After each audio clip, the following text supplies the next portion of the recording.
un langage spirituel pour les choses spirituelles. Il y a le monde naturel et le monde spirituel. Avant de connaître Christ, nous marchions dans le monde naturel, le monde charnel. Amen. Maintenant, il y a eu un transfert, c'est ça qu'on va voir ce matin. Et l'homme spirituel, c'est lui qui doit prendre la commande.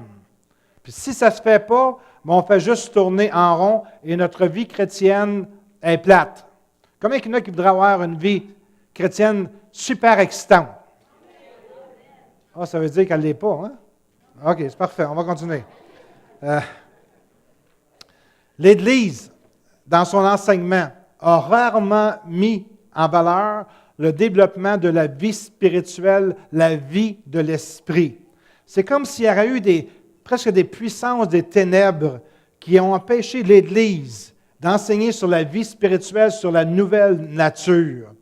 Plusieurs églises préfèrent parler sur la puissance du diable, la puissance du péché, plutôt que de chercher à développer leur nature spirituelle. Et si tu veux grandir dans les choses de Dieu, je trouve que même, il y a beaucoup de chrétiens qui sont jamais, comment je pourrais dire, ils n'ont jamais comme, il faut que je fasse attention, je suis excité ce matin, là, c'est comme, ils n'ont jamais enclenché dans leur vie spirituelle. Ils ont accepté Jésus dans leur cœur par une prière, puis ils ont toujours resté au même niveau. Ils ont continué à marcher dans le naturel en mettant une petite saveur spirituelle, une petite saveur chrétienne. Je veux vous dire ce matin, ce n'est pas ça la vie chrétienne. C'est peut-être complètement différent de ce que vous pensez, parce que vous avez été élevé, éduqué d'une certaine manière. Mais notre guide, c'est la parole de Dieu. Amen. C'est ça que je veux faire saisir ce matin, qu'on puisse vivre notre vie chrétienne selon la parole de Dieu. Il y a beaucoup d'églises qui mettent l'accent sur les choses à faire et à ne pas faire. Un exemple, ils vont dire « un chrétien ne devrait pas fumer ». Je suis d'accord qu'un chrétien ne devrait pas fumer, mais jamais vous m'avez entendu parler contre la cigarette ou contre fumer. C'est pas bon fumer. Ça développe un cancer. OK? C'est comme même le monde le dit, il y a des études qui disent que ça enlève peut-être 10 à 15 années de ta vie. Tu vas aller au ciel, mais tu vas y aller peut-être plus vite. Puis, au lieu d'avoir ces années-là à servir le Seigneur, puis tu es parti trop tôt. Alors, c'est comme, pour moi, qu'est-ce qui est important? Ce n'est pas faire ou ne pas faire. C'est simplement recevoir l'Esprit de Dieu et être guidé par l'Esprit de Dieu. C'est ça, un enfant de Dieu. On dit un enfant de Dieu. Amen. Lui, c'est le Père. Nous autres, on est des enfants. On obéit à ce que lui nous demande de faire. Amen. Dans la plupart des cas, les églises mettent l'accent sur un christianisme qui est rationnel, qui est cérébral. Il y a des églises qui mettent l'accent sur les œuvres. Autrement dit, l'effort humain pour gagner le ciel. La définition de religion, c'est ça que ça veut dire. C'est la part de l'homme pour pouvoir gagner le ciel. Mais je n'aime pas utiliser l'expression religion parce que c'est plus une relation qu'une religion. Amen. Dans Romains 8, 13, ça nous dit, « Si tu vis selon la chair, tu vas mourir. » Spirituellement. Mais si, par l'Esprit, vous faites mourir les actions du corps, vous vivrez. Car tous ceux qui sont conduits par l'Esprit sont fils de Dieu. Qu'est-ce que ça nous dit? Ça nous dit simplement que si tu es un enfant de Dieu, tu vas être guidé par l'Esprit de Dieu. Est-ce que vous êtes avec moi ce matin? Est-ce que vous voulez embarquer dans cette dimension-là spirituelle? C'est parce que c'est comme, il y en a qui sont collés dans leur religiosité, dans leur christianisme charnel. C'est comme, on dirait, ils ont de la difficulté à sortir de ça, à se dérober de ça. Mais le vrai christianisme, c'est quelque chose de liberté. Tu marches dans la vérité. C'est comme, écoutez, je vais vous dire quelque chose. Ça nous dit dans la parole de Dieu que celui qui marche par l'Esprit, il n'a pas besoin que personne lui dise quoi faire. Pourquoi? Parce qu'il est connecté avec le Seigneur. C'est comme, c'est une dimension totalement différente. Ce n'est pas de chercher à faire ou ne pas faire, c'est d'être connecté avec lui. Tu sais que tu es en règle avec le Seigneur. Ça ne veut pas dire que tu ne fais pas des choses pas correctes, mais quand tu fais des choses pas correctes, le Saint-Esprit vient te dire. Tu as un check dans ton esprit qui dit, c'est pas correct ça. Puis c'est comme, tu corriges, parce que, je vous ai fait jouer un chant la semaine passée qui dit, la paix, mais c'était comme, my child obey him. OK, mon enfant, mon cœur lui obéit au Seigneur. C'est comme, c'est une relation de cœur plutôt que de règlement. Puis il y a beaucoup de gens qui vivent leur vie chrétienne par des règlements. Faire et ne pas faire. Vous êtes à côté de la traque. Tu dois absolument avoir une relation vivante avec un Dieu vivant. Et pour ça, Dieu est esprit et toi, tu dois devenir esprit aussi. Tu communiques avec Dieu par ton esprit. Est-ce que vous êtes avec moi ce matin?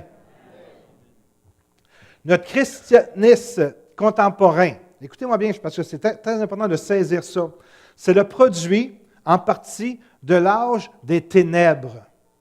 La vie chrétienne que la plupart des chrétiens vivent, ce n'est pas celle du christianisme du Nouveau Testament.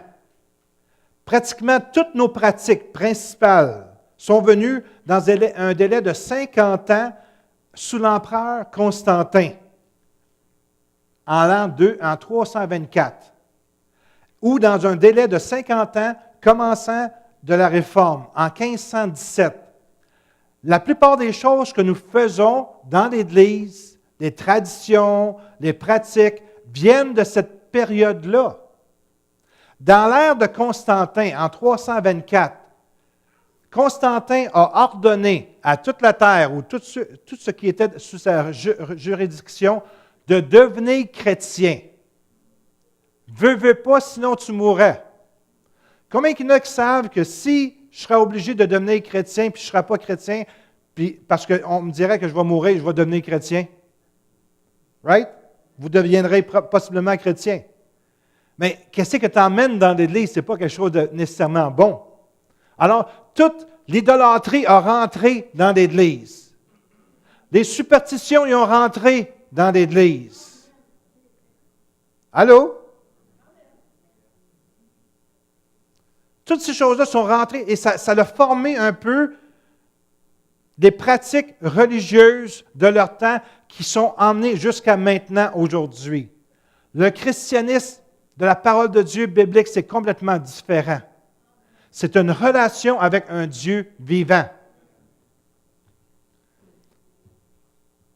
Dans ce temps-là, quand les gens sont venus, ils devaient parler sur le péché, sur la repentance. Parce que les gens qui rentraient dans l'Église, c'était quasiment tous des pécheurs. Puis ça ne parlait presque pas de la vie de l'esprit. Les gens acceptaient la foi chrétienne parce qu'ils étaient obligés. Ils ont emmené leurs superstitions, des superstitions comme les cierges qui prient à leur place. On allume un lampion, un cierge, pensant que lui, il va continuer à parler à Dieu. Ou rentrant dans une église en faisant une flexion devant le baptistère, un signe de croix, des choses comme ça. C'est les traditions qui ont été emmenées dans l'Église. Puis je pourrais parler beaucoup de traditions. Savez-vous quelque chose qui est plus puissant que la parole de Dieu? Merci beaucoup. Tu n'as pas supposé le dire, mais il va le dire. OK. La tradition est plus puissante que la parole de Dieu.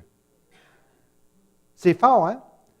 Qu'est-ce que tu vis présentement, ou que tu crois présentement, ou que tu fais présentement, c'est plus fort que la parole de Dieu. Ça nous dit dans Marc 7,13, « Vous annulez la parole de Dieu par une tradition. »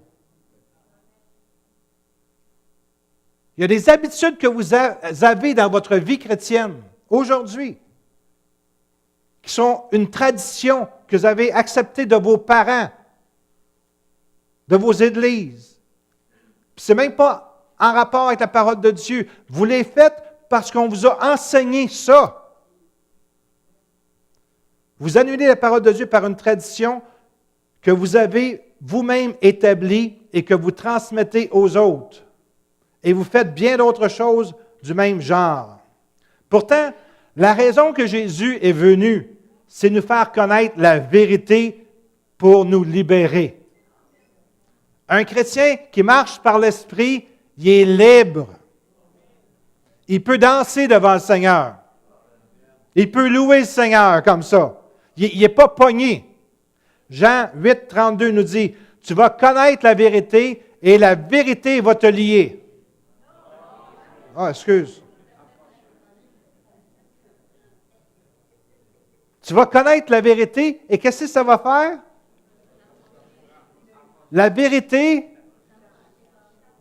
va t'affranchir. Ça veut dire que tu étais lié, puis maintenant tu es libre. La parole de Dieu, c'est ça que ça fait dans ta vie. Tu es lié par des traditions. Tu es lié par des superstitions. Tu es lié par toutes sortes de compréhensions. Puis la parole, elle vient, puis elle te libère. On est libre avec le Seigneur. C'est ça qui est d'extraordinaire avec lui. C'est un christianisme vivant.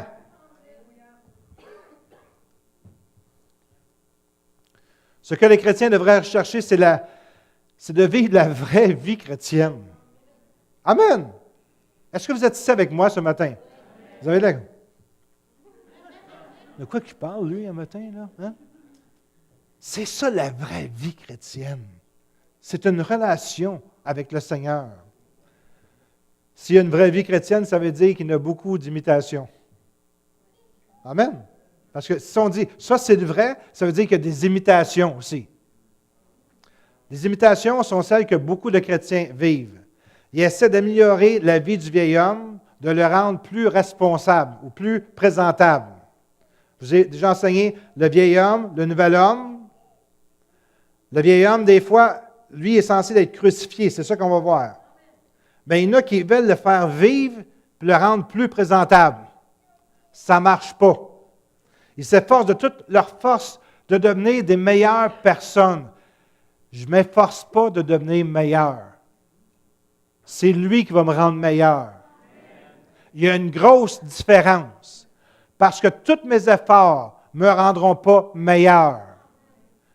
Si j'essaie d'améliorer l'homme naturel, celui qui raisonne, il ne pourra jamais devenir meilleur. Oui, temporairement. Il peut faire des petits flashs, puis être très, très fin, puis très, très beau, puis très, très cute, etc. Mais ça ne dure pas longtemps. Amen. Ce n'est pas lui qu'on doit nourrir.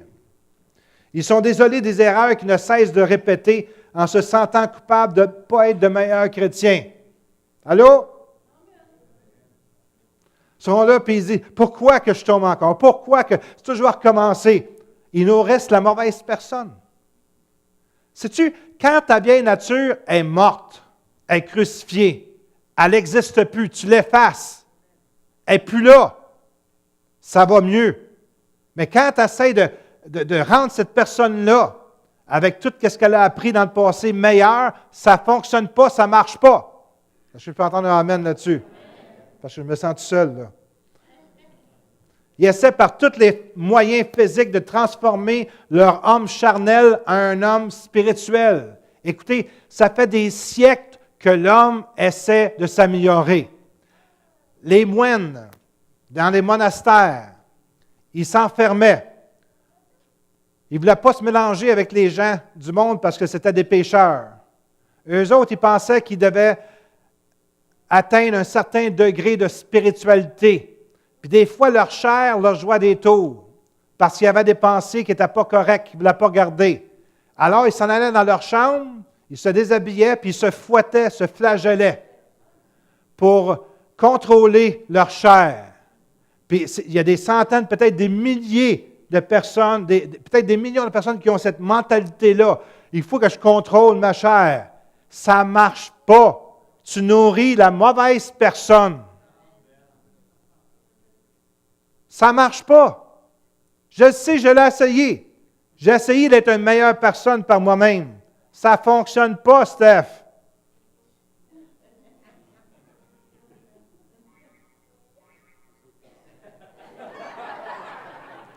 Voyez-vous, même son téléphone me répond. Ça ne marche pas. La vieille vie, là, oublie-les, s'il te plaît. OK? Essaie pas de l'améliorer. Je sais que c'est tout un challenge, c'est tout un défi Parce que c'est quelque chose qu'on n'est pas confortable. Vous savez, l'être humain a quelque chose de particulier. J'en ai parlé souvent, c'est qu'il y a une zone de confort. Mon beau-frère Jean-Paul, c'est un gars, il aime ça avoir sa zone de confort. Amen. Puis souvent, on est comme ça. Puis on ne veut pas sortir de ça. On a chacun notre zone de confort individuellement. Puis quand je parle de quelque chose complètement différent de ce qu'on a appris pendant toutes ces années-là, une vie chrétienne comme on suit le monde. Où c'est qu'ils s'en vont, on va y aller avec eux autres. On ne veut pas être différent. C'est comme, on est confortable avec ça. C'est une zone de confort. Je ne viendrai pas danser en avant. Je ne sauterai pas parce que c'est en dehors de ma zone de confort. Tu es dans le naturel. Quand tu es dans le spirituel, c'est tout à fait différent. Tu es animé par l'Esprit de Dieu. Puis je vais te dire quelque chose. Quand tu es animé par l'Esprit de Dieu, tu ne sais jamais qu'est-ce que Dieu va te demander de faire. Puis ça, on n'aime pas ça parce qu'on va sortir de notre zone de confort. Vous voyez, on est dans une église très libre. Je ne sais pas si vous l'avez remarqué. Il y en a qui lâchent des petits cris africains ou je ne sais pas trop quoi. Ou il y en a qui dansent comme ça. On est libre. Dans l'esprit, tu es libre. Puis c'est tellement bon d'être libre dans l'esprit. Moi, je ne veux pas avoir une église religieuse où c'est que quand on vient dans l'église, on sait d'avance ce qui va se passer. Un petit message de 3 points, hein? Un petit messagette de 3 points, puis après ça, une petite bénédiction, puis on s'en va. Ce n'est pas ça l'Église. L'Église, c'est des pierres vivantes. Tu es une pierre vivante. Nathalie, tu as ta place dans l'Église qui est là.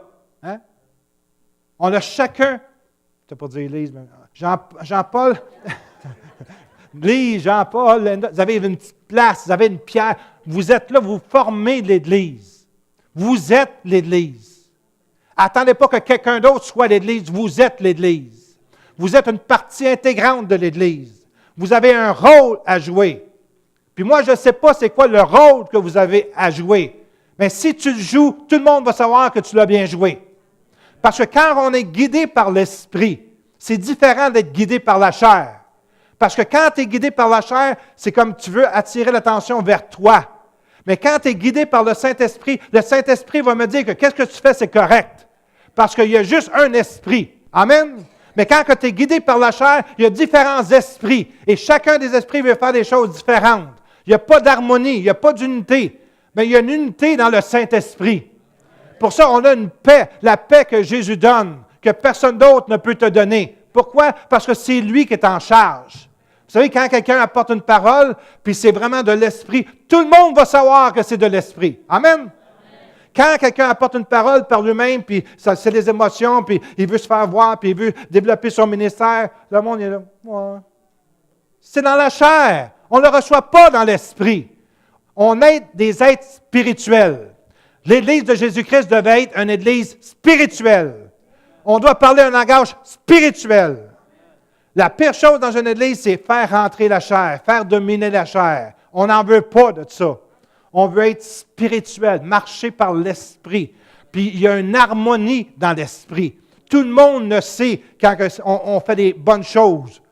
Puis tout le monde le sait quand on est spirituel, quand on fait des mauvaises choses. Amen. Amen. Pourquoi? Parce qu'il y a un esprit. Vous savez, dans le livre des Actes, nous dit un passage que j'ai souvent mentionné, « Il a paru bon au Saint-Esprit et à nous. » Est-ce qu'il a juste écrit ça pour mettre de l'encre noire sur une feuille de papier? Non. J'ai écrit ça parce qu'il a paru bon au Saint-Esprit et à nous. Ça veut dire que « et à nous » a compris que le Saint-Esprit a parlé. Amen. Le Saint-Esprit a parlé, puis nous autres, on l'a su que le Saint-Esprit a parlé. Ça veut dire que ce n'est pas juste une personne à nous. Ça veut dire que l'Église savait quand le Saint-Esprit disait des choses, faisait des choses. Il savait de quel esprit c'était animé. Amen. C'est pour ça que c'est vraiment important que tu réalises que tu as 2 parties en toi, au moins. Okay? Tu as la partie naturelle, charnelle, qui, elle c'est un amour éros. Éros, tu n'es jamais satisfait, tu en veux toujours plus. Et tu as l'autre partie de toi qui est spirituelle, avec un amour agape. Tu désires le bien-être des autres avant ton désir. C'est une des grosses différences qu'il y a. Puis Dieu ne veut pas qu'on vive selon la chair. Dieu veut qu'on vive selon l'esprit. Et il y a des fruits dans chacun des deux vies. On va voir ça un peu plus tard. Et c'est important que tu le saches pour reconnaître quelle vie qui te domine. Amen. Est-ce que tu vis selon la chair, dans le naturel, ou selon l'Esprit de Dieu? On peut le voir. Les chrétiens qui sont spirituels le voient. Vous êtes là? Il me semble que c'est bon, qu'est-ce que je dis? Je vais peut-être aller m'asseoir et m'écouter, c'est vraiment intéressant. C'est important que tu puisses saisir que la chair et l'esprit. Dans l'Église ici, je ne vous surprendrai pas, il y en a qui sont dans la chair, il y en a qui sont dans l'esprit. Alors, regardez pas à côté de vous.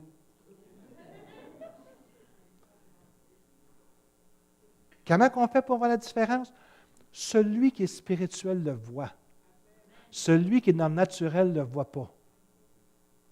Parce qu'il est aveuglé. Il ne voit pas le monde spirituel. Puis tu essaies de te faire comprendre, il n'est pas capable de comprendre. Parce que les choses spirituelles, c'est spirituellement que tu les juges. Avez-vous déjà parlé avec quelqu'un des choses spirituelles, puis il ne comprend pas pantoute? Il essaie de comprendre, il n'est pas capable de comprendre. Parce qu'il essaie de comprendre avec son raisonnement. Puis c'est quelque chose de spirituel. Écoutez, ça fait 32 ans que je suis pasteur. 32 ans que je parle aux gens. Puis des fois, j'en parle avec du monde, puis ils ne sont pas là. Mais ils sont là, puis ils ne sont pas là. Jouer un vide. On dirait qu'ils sont en train de prendre l'ascenseur, puis le cerveau il est resté au deuxième, puis ils ne sont pas là, eux autres. Là. Tu parles avec eux autres, puis ils ne comprennent pas pantoute de ce que tu dis. Pas du tout. Pourquoi? Parce qu'ils essaient de comprendre avec leur raisonnement. Et ça ne fonctionne pas avec leur raisonnement. Le langage spirituel est utilisé pour le monde spirituel. Le langage naturel, c'est pour le monde naturel. Il y a deux mondes. Puis moi, comme pasteur, c'est comme je regarde, puis c'est comme la plupart, une majorité des chrétiens sont dans un monde et sont satisfaits d'être dans ce monde-là. Pourquoi? Encore une fois, parce qu'ils sont capables de le contrôler, Réginald. Ils sont capables de dire oui, ils sont capables de dire non, ils sont capables de faire qu'est-ce que ça leur tente de faire. Mais quand tu tombes dans l'autre, c'est une autre dimension. C'est une dimension de bénédiction quand tu obéis au Seigneur. Puis je l'ai expérimenté il n'y a pas tellement longtemps. Quand le Seigneur m'a mis ce chant-là, My heart obeys, et mon cœur lui obéit. Comme un enfant, mon cœur lui obéit. C'était comme une révélation du Seigneur. C'était comme une parole, Réma, qui rentrait dans mon esprit. Puis il me disait, le Seigneur, tu veux réussir? Tu veux avoir du succès dans ta vie? Tu veux être béni? Obéis-moi. Il me le dit dans mon esprit d'une manière surnaturelle et spirituelle. Je n'aurais jamais été capable de saisir dans le naturel. Il me le dit dans une petite voix douce, qu'au travers d'un chant, il me parlait. Puis c'est ça qui arrive quand tu es spirituel. Au travers d'une parole de quelqu'un, tu entends quelque chose. Même, tu peux entendre quelque chose sur la radio. Mais quand Dieu te parle, il va même te faire recevoir cette parole-là dans ton esprit. Puis tu sais que Dieu te parle. Wow! Puis Dieu, dans ce temps-ci, parce qu'on a chacun un cheminement, qu'est-ce qu'il me dit dans ce temps-ci? Obéis-moi. C'est ça que Dieu... Écoutez, ça fait depuis 1976 que je connais le Seigneur. Puis Dieu, il me dit aujourd'hui, je suis rendu là. Obéis-moi. Parce qu'il sait que je vais lui obéir. Puis à ça, je suis rendu devant dans ma vie chrétienne, là, je suis devant comme un choix. C'est comme ma chair veut faire quelque chose, puis il y a une petite voix qui dit « Obéis-moi ». Il dit « Comme un enfant, obéis-moi ». C'est comme un enfant, je lui obéis. C'est ça quand tu as une relation avec Dieu. C'est pas forcé, c'est pas difficile, c'est pas dur du tout. C'est facile. Il ne te condamne pas. La condamnation, ça ne vient pas de Dieu, ça vient du diable. Il te convainc. Il y a un esprit de conviction dans ce qu'il te dit. Et c'est tellement doux. C'est tellement... c'est pas quelqu'un qui me tombe sa tête puis que je suis obligé de faire ça. Des lois, etc. Celui qui marche par l'esprit n'a plus besoin des lois parce qu'il les accomplit naturellement. C'est vraiment différent. Mais quand tu n'es pas spirituel, quand tu ne marches pas par l'Esprit de Dieu, tu es obligé de marcher selon les lois. Puis là, tu es en combat avec toi-même. C'est un combat perpétuel parce que tu n'es pas capable de garder la loi. La chair t'en empêche. Alors, c'est pour ça que le Seigneur dit, ta chair doit être crucifiée. Ta chair doit être morte pour pouvoir être capable de marcher par l'Esprit de Dieu. Mike, c'est bon matin. 1 Corinthiens 2,14. Que l'homme animal ne reçoit pas les choses de l'Esprit de Dieu, car elles sont une folie pour lui. Il ne peut pas les connaître, parce que c'est spirituellement qu'on en juge. Juste donner un exemple comme ça. Si je parle de dîme, OK? Je suis obligé de prendre une gorgée pour continuer à parler là-dessus. Là. Si je parle des finances, des dîmes, dans votre esprit, il se passe quelque chose présentement. Il y en a qui sont choqués, il y en a qui sont neutres, il y en a qui sont contents. Écoutez, je vais juste vous parler de quelque chose. Un exemple, si je parlais de pornographie, dans votre esprit, vous recevez mes paroles qui sont voyagées vers vous. C'est comme si vous êtes dans la pornographie, tu vas essayer de neutraliser ce que je dis. Parce que quand tu es dans la chair, tu veux toujours neutraliser les attaques qui viennent contre toi. Puis ce n'est pas une attaque, c'est juste un sujet que j'amène. Alors, dans l'esprit, il y a comme une condamnation. Tu te sens condamné puis tu essaies de rejeter la condamnation. Si tu marches par l'esprit, puis tu obéis simplement au Seigneur, c'est comme, je peux parler de n'importe quoi, ça ne te choquera pas. Tu vas dire, regardons ça, c'est vrai. Pourquoi? Parce que tu es en règle avec le Seigneur. Mais si tu marches dans le péché, ta chair va essayer de te défendre. Oh, Portugal, c'est pas si pire que ça. Oh, le méchant pasteur. Continue, c'est correct. Dieu il comprend. Wow! Comment que la chair peut être décevante? Peut être trompeuse, parce que le diable, c'est le père du mensonge. Puis on tombe dans cette catégorie-là de combat spirituel, parce qu'il y a un combat entre la chair et l'esprit. Mais quand tu es spirituel, puis il n'y a personne qui dit quoi faire parce que tu es en règle avec le Seigneur, je peux parler de n'importe quoi.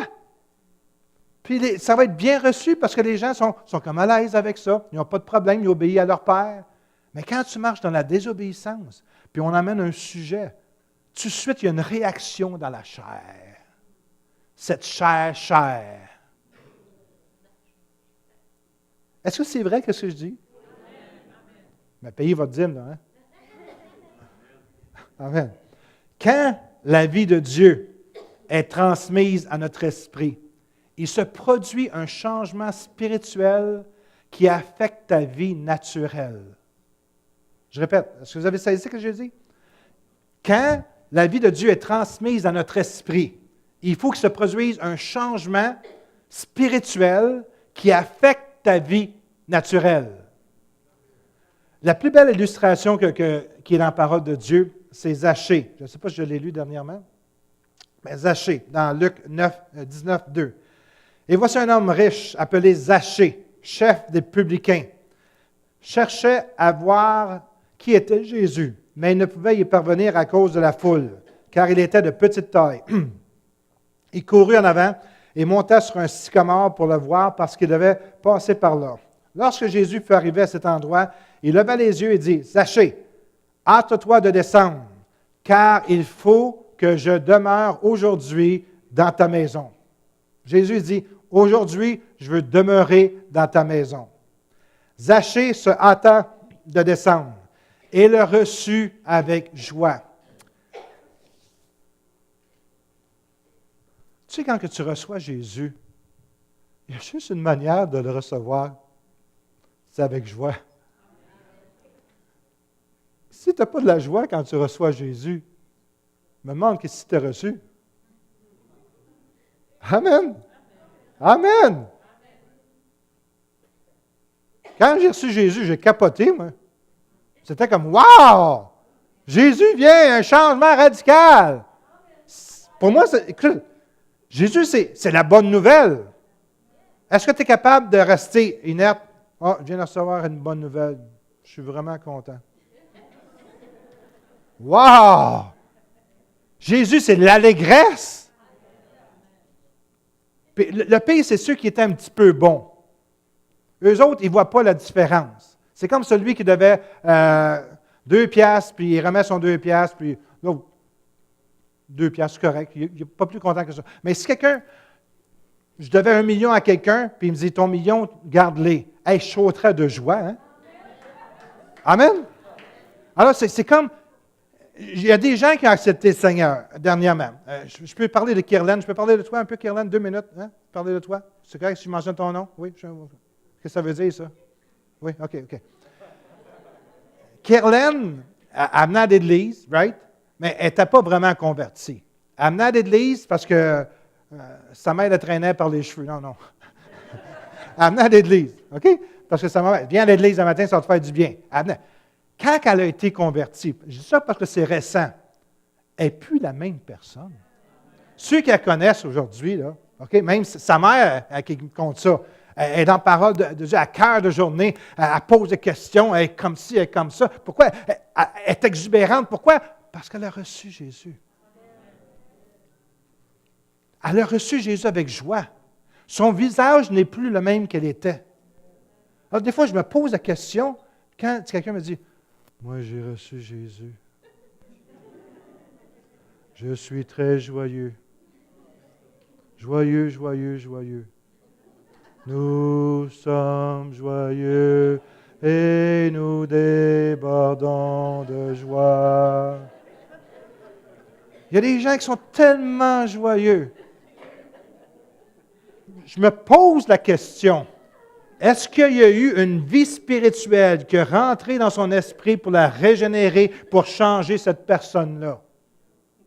Ou elle a reçu juste un enseignement cérébral qui dit « Ouais, t'es mieux d'être chrétien, c'est mieux. » Il y a quelque chose qui se passe. Tu n'es plus la même personne. D'un monde que tu étais, tu jumpes dans l'autre monde. Il y a des dizaines de personnes ici qui pourraient venir en avant et dire « Moi, la manière que j'étais, c'est vraiment pas ce que je suis aujourd'hui. » Dans ce temps-ci, on va au Togo, on prépare notre témoignage. Puis mon épouse a dit « Ah, je ne sais pas qu'est-ce qui se passe, mais c'est comme, j'avais oublié que Dieu avait fait ça dans ma vie. » Des fois, on oublie qu'est-ce que Dieu a fait dans notre vie. Peux-tu vous conter le plus grand miracle que Dieu a fait dans ma vie? Non? OK. On va continuer. Oui? Je voulais déjà compter, mais ça vaut la peine que je le compte. Pourquoi que je le raconterais, ce chose-là? Parce que je suis excité. Dieu m'a parlé, hein, pour la télévision. Vous vous en souvenez de la télévision? Hein? Dieu m'a dit, Dieu a mis une prière en moi. J'ai demandé au Seigneur, veux-tu que je me débarrasse de la télévision? Ça ne venait pas de moi, j'ai dit ça comme un moment de folie quasiment, là, OK? Parce que j'écoutais un petit peu trop la télévision. Alors, j'ai dit, Seigneur, puis là, quand ça sortit, Seigneur, veux-tu que j'écoute la télévision ou que j'arrête d'écouter la télévision? Puis quand ça sortit, j'ai dit, wow, qu'est-ce que j'ai dit là? OK, fait que là, je vais mettre une condition parce que c'est vraiment insensé que je viens de dire là. Seigneur, veux-tu que je fasse la télévision? J'ai dit, Seigneur, je te donne 24 heures. OK? Fait qu'il y a un côté, ça venait de Dieu, la prière, puis l'autre côté, le 24 heures, ça venait de moi. Parce que je voulais être sûr que j'étais pour l'écouter à la télévision. Puis finalement, le lendemain, je m'en vais à l'extérieur, il y avait une grosse tempête. Et le ciel était comme noir. En plein jour, il était noir, excepté, c'était comme à 1 kilomètre de ça, 1 kilomètre de ça, il y avait comme un couloir bleu ciel. C'était extraordinaire. Je n'ai jamais vu quelque chose comme ça. Et soudainement, on a entendu, on était avec mon épouse et un pasteur français qui était là, patatla! Excusez. Un peu plus, je perdais ma voix. Elle s'en allait avec patatla. J'ai sauté, Sodo, pas de face. Puis le pasteur français était plus petit, il a sauté Sodo, en tout cas.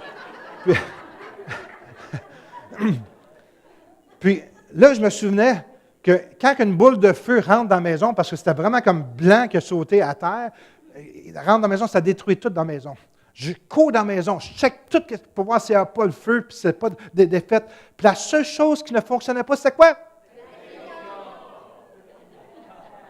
La télévision. Puis 5 ans après, j'ai recommencé à écouter la télévision. J'ai arrêté 5 ans, je crois. Hein? Puis j'ai arrêté, puis la seule chose qui ne fonctionnait pas sur la télévision, c'était une petite fusible. Elle avait sauté. Comment que Dieu est délicat aussi. Il aurait pu la détruire, la télévision, hein? Il a fait juste sauter la fuse. Juste ça. Ça, quand tu as une relation avec Dieu, tu sais que Dieu te parle. Tu sais qu'il est vivant, Dieu.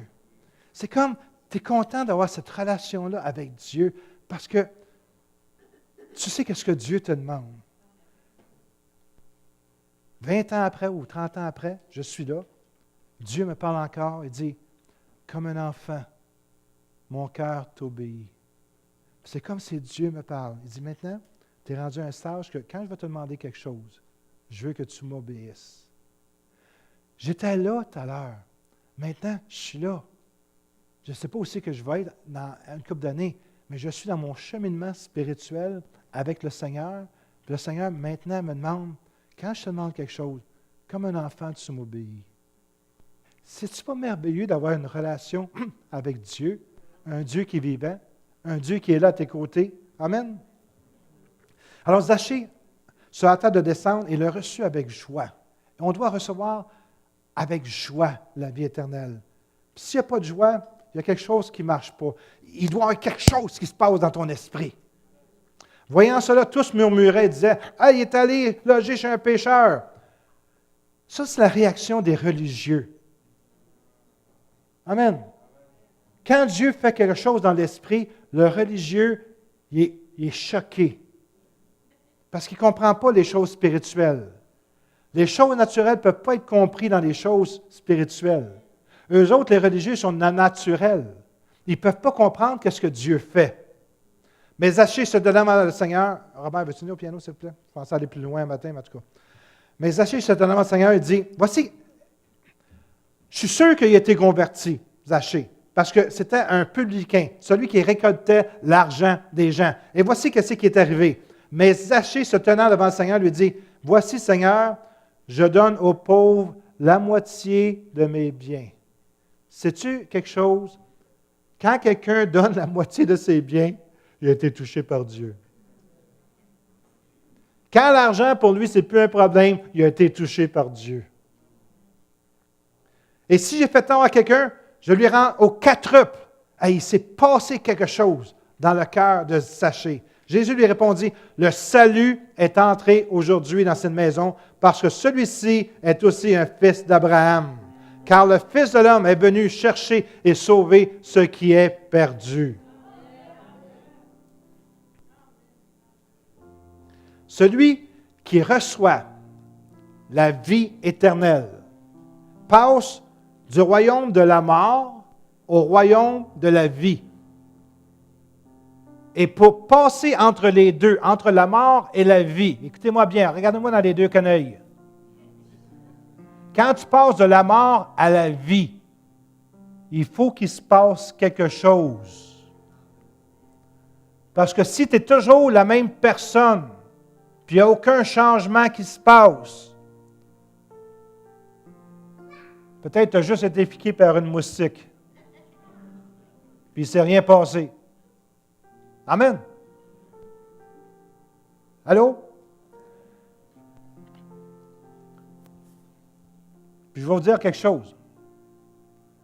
Dans les églises, il y a beaucoup de personnes qui n'ont jamais goûté à ça.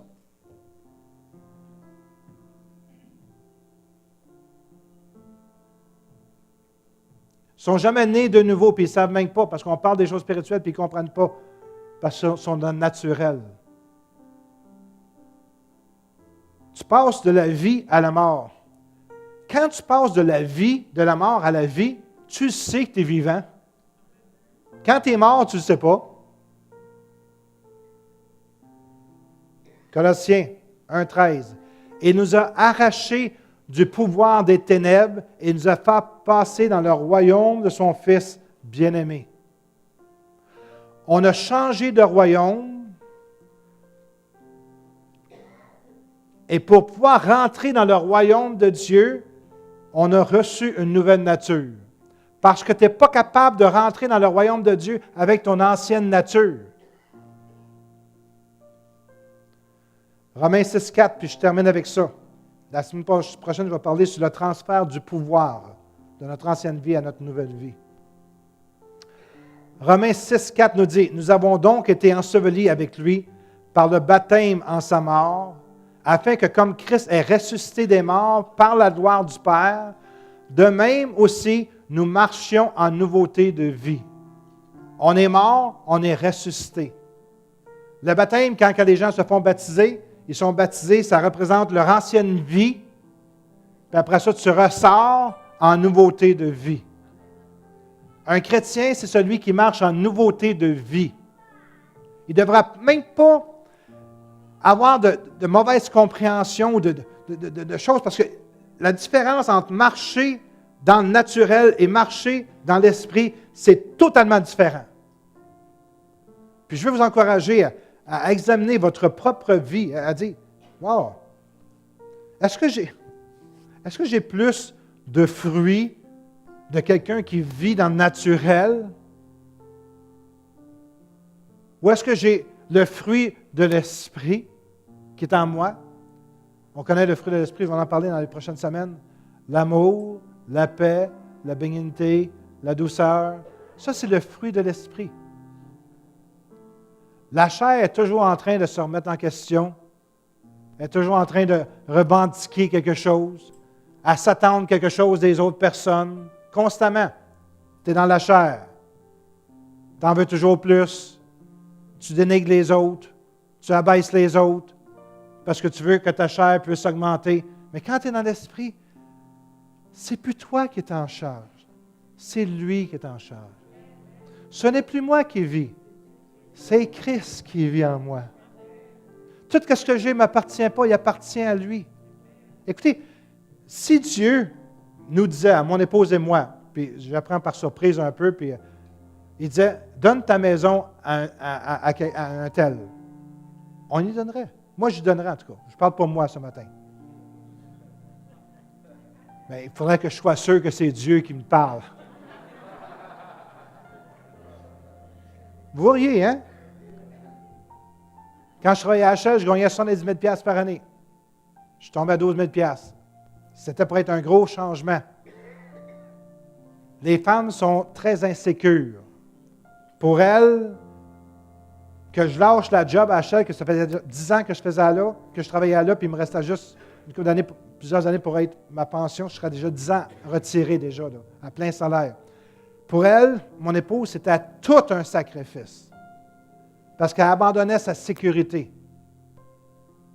Puis Dieu lui a parlé audiblement dans l'auto, en revenant de Toronto à Montréal, on s'en souvient.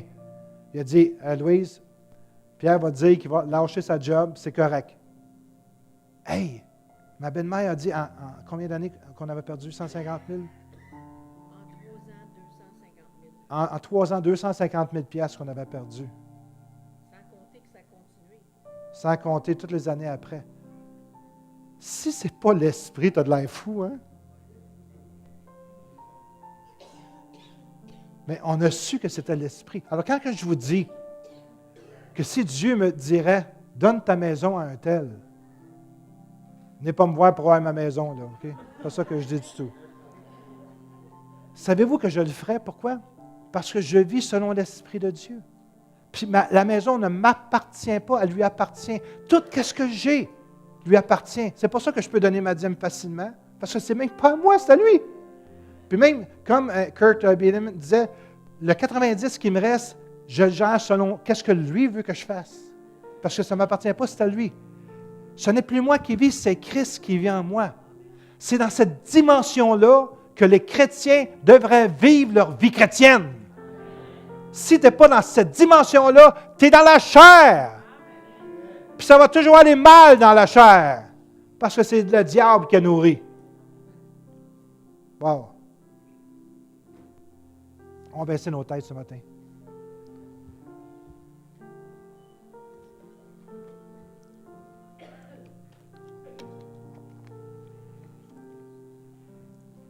Est-ce qu'il y a des gens ici qui n'ont jamais accepté Jésus dans leur cœur? Je voudrais prendre l'opportunité de vous offrir Jésus. Il peut changer ta vie, transformer ta vie. Moi, il l'a fait avec moi, là, en 1976, au mois de décembre. J'ai dit, Seigneur, je te donne ma vie. Et ça a été une grande vie d'aventure, une vie extraordinaire. Puis jamais que je voudrais retourner en arrière. Je suis tellement bien avec lui. C'est un bon maître. Ce n'est pas un maître qui est sévère. Ce n'est pas un maître qui est égoïste. Ce n'est pas un maître qui pense juste à lui. C'est un bon maître. Puis je suis entre bonnes mains. Si vous n'avez jamais accepté, faites une prière de repentance pour accepter Jésus dans votre cœur. Parce que la Bible dit qu'on est tous des pécheurs. On est privés de la gloire de Dieu. Alors, qu'est-ce qu'on doit faire? Reconnaître que Jésus-Christ, il est venu sur la terre, il a pris le corps humain, il a été crucifié sur la croix pour prendre nos péchés. Et quand on admet qu'on est des pécheurs, on admet que Jésus il est mort sur la croix pour mes péchés à moi. Alors, ça nous efface tous nos péchés devant Dieu. Devant Dieu, on devient blanc comme neige à cause du sacrifice de Jésus. S'il y en a qui n'ont pas accepté Jésus dans leur vie encore, ou même qui voudraient revenir au Seigneur, levez la main et on va prier pour vous. Est-ce qu'il y a quelqu'un ici ce matin qui voudrait dire, moi je vais accepter Jésus dans mon cœur? Amen. Quelqu'un d'autre?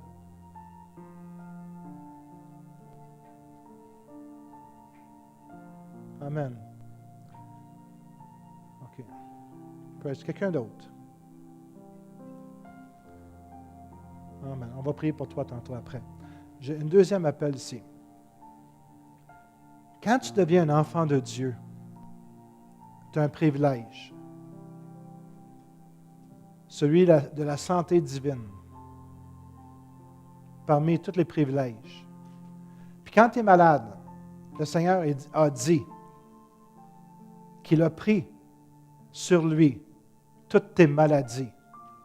Et si ce matin tu veux remettre tes maladies que tu as ou tes problèmes que tu as dans les mains de Jésus, lève-toi puis je vais prier pour toi. Je vais faire une prière générale ce matin. Est-ce qu'il y a des gens qui veulent remettre leurs problèmes à Jésus ce matin? Levez-vous. Amen. Praise God. Il y en a qui sont malades. Vous levez. Vous mettez votre main aussi que vous êtes malade. On va prier pour vous. C'est un privilège que nous avons. Dans l'alliance qu'on a faite avec Jésus, on a ce privilège-là. Dieu, c'est un bon Père. Et il nous dit, par ses meurtrissures, nous avons été guéris. Autrement dit, c'est quelque chose qui a déjà payé. On n'a pas besoin de quémander. On fait juste recevoir.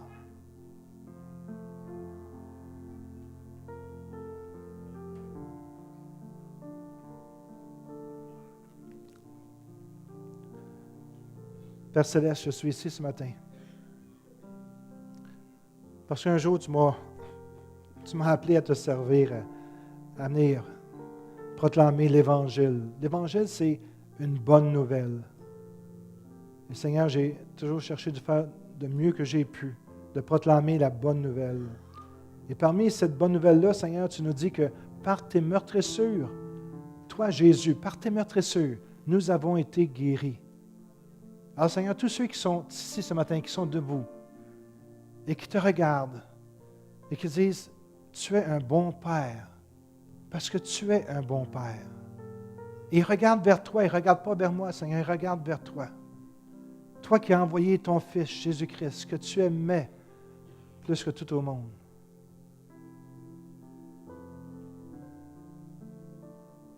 Tu nous dis dans ta parole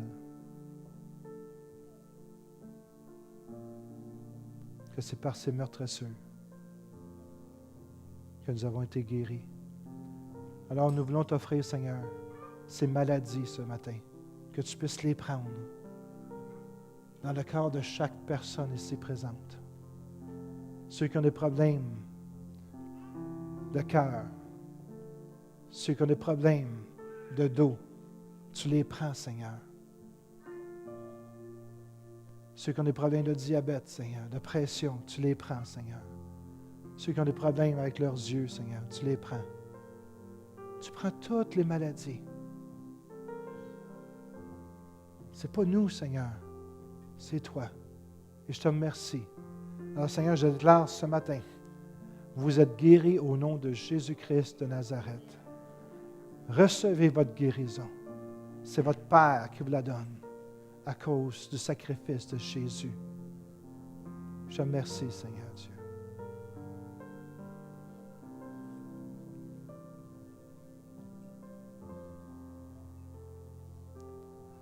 Merci pour ta présence, Papa. Merci pour ton amour.